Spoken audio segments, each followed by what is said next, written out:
Emma looked at the ceiling and sighed softly. She could not sleep. Tomorrow was a very important day. It was her first job interview. Emma felt nervous, and her mind was full of questions. What if I say something wrong? What if they ask a question I cannot answer? What if my English is not good enough? She turned in her bed again and closed her eyes, but sleep did not come easily. Emma sat up and checked the time on her phone. It was already midnight. She knew she needed rest, so she took a deep breath and tried to relax. "It is okay," she whispered to herself. "I prepared for this." Slowly, her eyes became heavy, and finally, she fell asleep. The next morning, Emma woke up earlier than usual. The sunlight entered her small room, and the day felt fresh and quiet. For a moment, she forgot about the interview. Then suddenly, she remembered, and her heart started beating fast again. She got out of bed and stood in front of the mirror. "Good morning, Emma," she said to her reflection, trying to smile. She wanted to look confident, even if she did not feel confident inside. After taking a shower, Emma opened her closet. Choosing clothes felt more difficult than ever before. She picked a blue shirt, then changed her mind. She tried a white one. White looks more professional, she thought. Finally, she chose a simple white shirt and black pants. Clean, neat, perfect for a first interview. Next, Emma sat at her small table and reviewed her notes. She quietly practiced answering common questions. "Tell me about yourself." "My name is Emma. I recently finished my studies in business administration. I am hardworking, organized, and eager to learn." She repeated the sentence again and again until it sounded natural. Then she practiced another question. "Why do you want this job?" "I want this job because it is a great opportunity to grow, improve my skills, and be part of a professional team." Emma nodded slowly. Each time she practiced, her voice became a little stronger. Before leaving, she made herself a light breakfast, but she could only eat a few bites. Her stomach felt tight with nervousness. She drank some water, picked up her bag, checked her documents twice, and walked toward the door. "Today is the day," she whispered. Outside, the air was cool and refreshing. Emma decided to arrive early because she did not want to feel rushed. On the bus, she looked out the window and watched people walking quickly to their offices. Everyone seemed busy, everyone seemed confident. Maybe they were nervous once too, she thought. When Emma reached the office building, she stopped for a moment and looked up. It was tall and modern, with large glass windows that reflected the morning sky. Seeing the building made her feel small, but she took a deep breath and walked inside. The reception area was bright and quiet. A friendly receptionist smiled at her. "Good morning. How can I help you?" Emma returned the smile, though her hands were slightly shaking. "Good morning.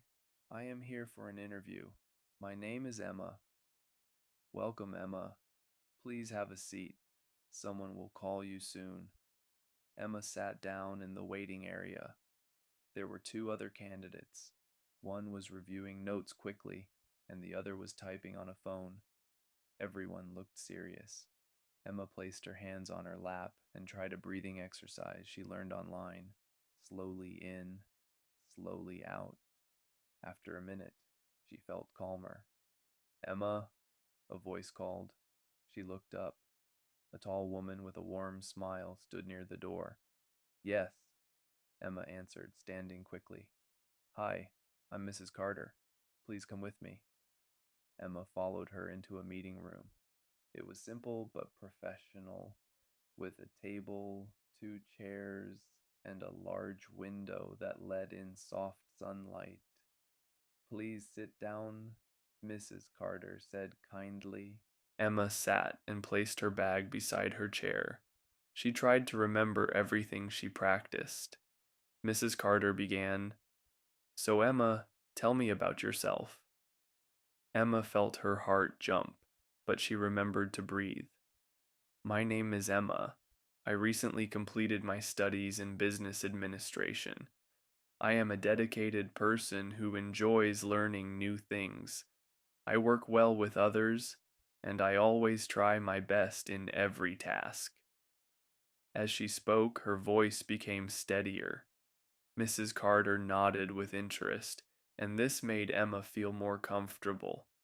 "Very nice," Mrs. Carter said. "Why do you want to work with our company?" Emma paused for a second, choosing her words carefully. "I admire your company because it values growth and teamwork. I believe this position will help me improve my skills while allowing me to contribute positively to your team." Mrs. Carter smiled again. That smile gave Emma a small wave of confidence. Then came a harder question. "Can you tell me about a challenge you faced and how you handled it?" Emma blinked. She had practiced this, but suddenly her mind felt blank. For 1 second, panic tried to enter her thoughts, but she did something important. She paused and breathed. "Yes," she said slowly. "During my final year of college, I was part of a group project. At first, our team struggled because we had different ideas and poor communication. I suggested we create a clear plan and divide responsibilities. After that, our teamwork improved, and we completed the project successfully." Mrs. Carter leaned forward slightly. "That shows leadership. Well done." Emma's nervousness began to melt away. She realized something surprising. The interviewer was not there to scare her. She was there to understand her. The conversation continued for several minutes. Emma did not use difficult English. She did not try to sound perfect. She focused on being clear and honest. Near the end, Mrs. Carter asked, "Do you have any questions for me?" Emma remembered that asking questions shows interest. "Yes," Emma replied. "What does a typical day in this role look like?" Mrs. Carter explained the responsibilities, the team environment, and opportunities for learning. The more Emma listened, the more excited she felt. Finally, Mrs. Carter stood up and said, "Thank you for coming today, Emma. We will contact you soon." Emma shook her hand. "Thank you for this opportunity." When Emma stepped outside the building, she noticed something different.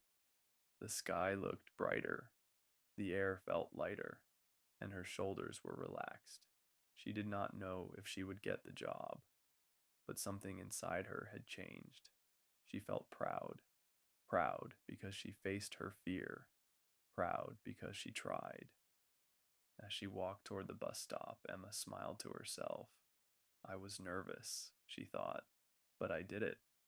And in that moment, Emma understood an important truth. Confidence does not mean you are never afraid.